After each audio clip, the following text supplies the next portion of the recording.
I bet we've all been there, watching an epic lightning storm wondering what it would be like to see a bolt up close. Maybe even touch it, or maybe that's just me. Hey, I'm Jay, and you're watching Plasma Channel. Luckily, I know a couple of cool cats that live in Austin, Texas, that can bring this dream to actual reality. Warm weather, delicious tacos, giant Tesla coils? Let's go.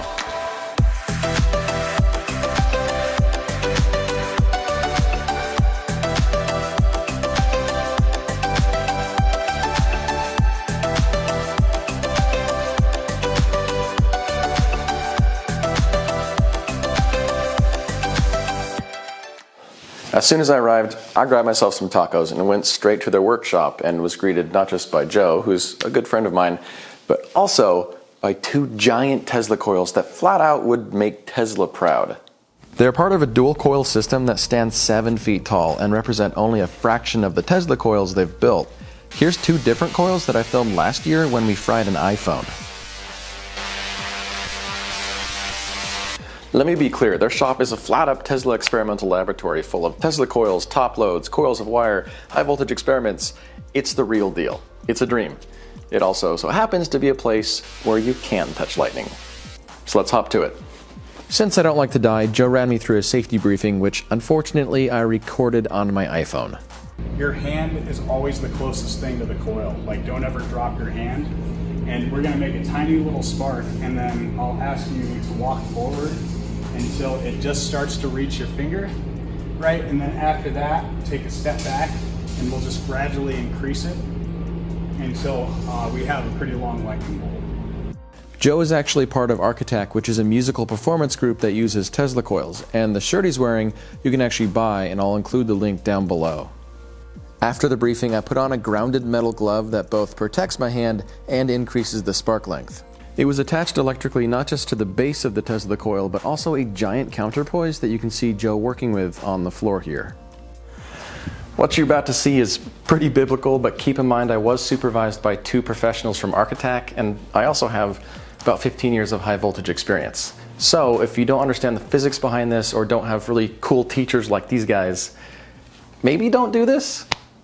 So I'm standing next to a 7 kilowatt Tesla coil that also happens to be about 7 feet tall, several feet taller than me because I'm a hobbit. You'll see at first I'm going to walk towards the coil and the sparks might be about a foot long, but they're not jumping to my hand yet. That's because there isn't quite enough power in the system to make it jump to my hand. But you crank up the power and that problem's solved pretty quickly. I'll take some steps back, and as I take some steps back, we're going to crank up the power even further and solve the problem with not enough power at a given distance. So you're about to see about 7 kilowatts from a 7-foot Tesla coil.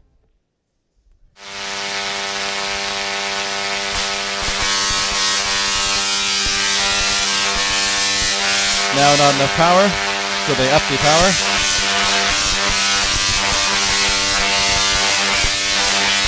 And we can take a step back further.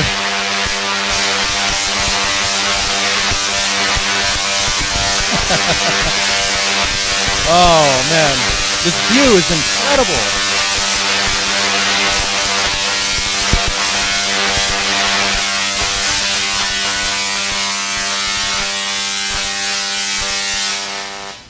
You just obliterated a moth.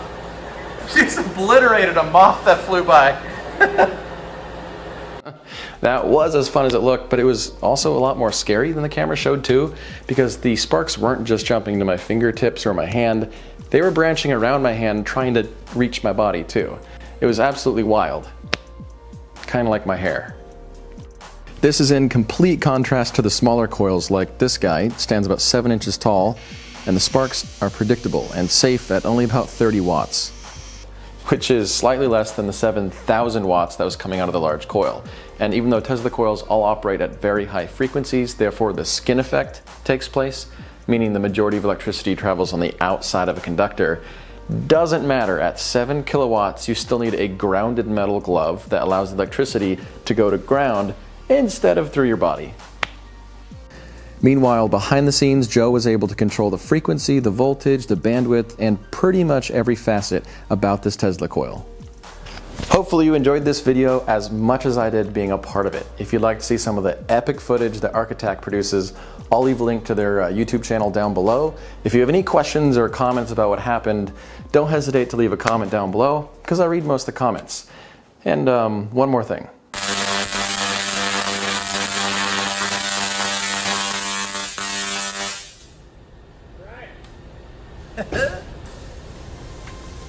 Thanks for stopping by, and don't forget to share, like, and subscribe to Plasma Channel.